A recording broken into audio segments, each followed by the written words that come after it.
नमस्कार, मैं मोहम्मद फैसल और आप देख रहे हैं नेशनल दस्तक। मोदी, योगी, शाह और बीजेपी नेताओं की दुनिया भर में फजीहत हो रही है।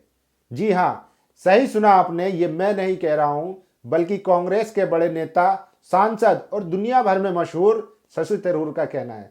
उन्होंने कब, कैसे और क्यों कहा, यह भी बताऊंगा, पर उससे पहले यह समझिए, जिस तरीके से कर्नाटक हिजाब मामले को तूल दी गई और कोर्ट के अंतरिम आदेश को बहाना बनाकर मुस्लिम छात्राओं को पूरे राज्य में स्कूल जाने से रोका, उनको हरेस किया गया, वहां के teacher, local media, BJP MLA और भगवा गुंडों ने मिलकर भारतीय लोकतंत्र और मानवता का जो जुलूस निकाला, वो पूरी दुनिया ने देखा। अब उसका रिएक्शन देखने को मिल रहा है। मोदी ने पिछले 7-8 सालों में दुनिया भर में जो भारत की छवि धूमिल की है, उससे आप सब बखूबी वाकिफ है। अब आते हैं असली मुद्दे पर।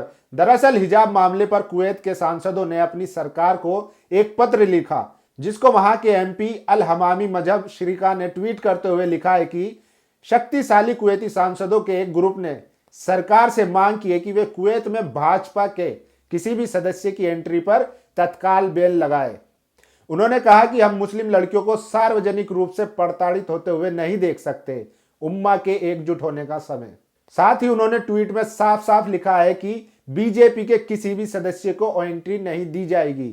उन्होंने भारतवासियों या इंडियन सिटीजन का कहीं भी जिक्र नहीं किया है, जिसका मतलब साफ है कि उन्होंने बीजेपी पर बैन लगाने की बात की है, जिसमें मोदी, योगी, शाह और बीजेपी के तमाम बड़े नेता शामिल हैं। अब इस ट्वीट को शशि थरूर ने रिट्वीट करते हुए लिखा, घरेलू घटनाओं के अंतरराष्ट्रीय प्रभाव होते हैं। मैंने गल्फ के अपने दोस्तों से भारत में इस्लामोफोबिया के बढ़ने और इसकी निंदा करने के लिए प्रधानमंत्री की अनिच्छा के बारे में भी सुना। हमें भारत पसंद है, लेकिन हमारे लिए अपना दोस्त बनाना इतना कठिन मत बनाओ। तो देखा आपने, शशि थरूर ने भी मोदी को इनडायरेक्टली घेरते हुए लिखा है कि मोदी की वजह से आज विदेशों में उनसे सवाल पूछे जा रहे हैं। उनकी दोस्ती टूटने को तैयार है, लेकिन मोदी इन गुंडों के खिलाफ बोलने तक को तैयार नहीं है। हम आपको बता दें कि इससे पहले भी ओआईसी, जो 57 मुस्लिम देशों का संगठन है, उसने भी मोदी के खिलाफ आवाज उठाई थी और इंटरनेशनल कम्युनिटी से भारत के मामलों में हस्तक्षेप करने को कहा था। इसके अलावा इस मामले पर English football club Manchester United के फ्रांसीसी फुटबॉलर पॉल पोग्बा ने भी नाराजगी जाहिर की थी। पॉल पोग्बा ने इंस्टाग्राम पर एक वीडियो शेयर करते हुए लिखा था कि भारत के कॉलेज में हिजाब पहने हुए लड़कियों को भीड़ परेशान करती हुई। इससे पहले नोबेल शांति पुरस्कार विजेता मलाला ने भी ट्वीट किया था कि कॉलेज में हमें पढ़ाई और हिजाब के बीच एक का चयन करने के लिए मजबूर किया जा रहा है। हिजाब में लड़कियों को स्कूल जाने से मना करना भयावह है। कम या ज्यादा पहनने के लिए महिलाओं के प्रति एक नजरिया बना हुआ है। भारतीय नेताओं को चाहिए कि वे मुस्लिम महिलाओं को हाशिए पर जाने से रोके। अब हिजाब मामले पर सुपर मॉडल बेला हदीद ने भी मोदी सरकार को घेरा। उन्होंने हिजाब विवाद को महिलाओं के प्रति पक्षपात की भावना व पुरुषों के अहंकार को बताया। उन्होंने इंस्टाग्राम पर लिखा है, मैं मुस्लिमों से भेदभाव करने वाले फ्रांस, भारत, क्यूबेक, बेल्जियम, दुनिया के अन्य देशों से अपने निर्णयों पर पुनर्विचार करने का आग्रह करती हूँ। महिलाओं को क्या पहनना चाहिए और क्या नहीं, ये बताना आपका काम नहीं है, खासकर जब यह आस्था और सुरक्षा से संबंधित हो। हर महिला के पास अपने शरीर को लेकर निर्णय लेने का पूरा हक है। इसे लेकर फैसला करने का अधिकार उनके सिवाय किसी के पास नहीं है।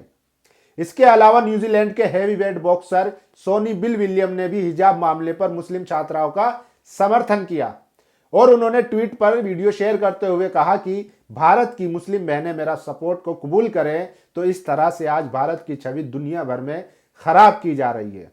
वहीं दूसरी तरफ मुस्लिम देश बीजेपी के खिलाफ मोर्चा खोले हुए हैं और लगातार बीजेपी आरएसएस को बैन करने की मुहिम चला रहे हैं। अभी कुछ दिन पहले आपने देखा होगा कि किस तरीके से सिंगापुर के पीएम ने वहां की संसद में बीजेपी के दागी सांसदों का जिक्र किया था। प्रधानमंत्री ली सीन लुंग ने अपने भाषण में कहा था, नेहरू का भारत ऐसा बन गया है जहां मीडिया रिपोर्ट के अनुसार लोकसभा में लगभग आधे सांसदों के खिलाफ आपराधिक आरोप हैं, जिनमें बलात्कार और हत्या जैसे गंभीर आरोप शामिल है। हालांकि यह भी कहा था कि इनमें से ज्यादातर मामले राजनीतिक रूप से प्रेरित होते हैं। तो आज दुनिया भर में भारत की यह हालत है। अब आप सोचिए, वहां रहने वाले लाखों भारतीयों में हिंदुओं की संख्या सबसे ज्यादा है।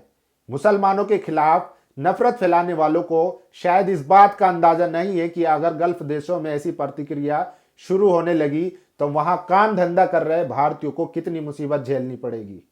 तो इस तरीके से मोदी सरकार लगातार भारत की इमेज को दुनिया भर में खराब कर रही है।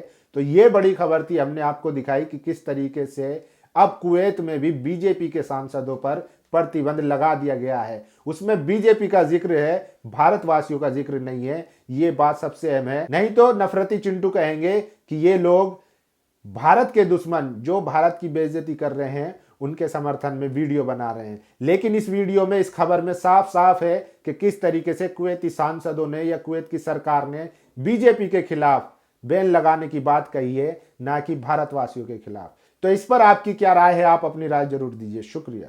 नेशनल दस्तक की आपसे गुजारिश है कि अगर इसको बचाना चाहते हैं तो नेशनल दस्तक को सब्सक्राइब करने के लिए रेड कलर के सब्सक्राइब बटन को दबाएं, फिर बेल आइकन की घंटी दबाएं। नेशनल दस्तक को बचाने के लिए बहुत जरूरी है कि हर खबर को शेयर करें, लाइक करें, कमेंट जरूर करें।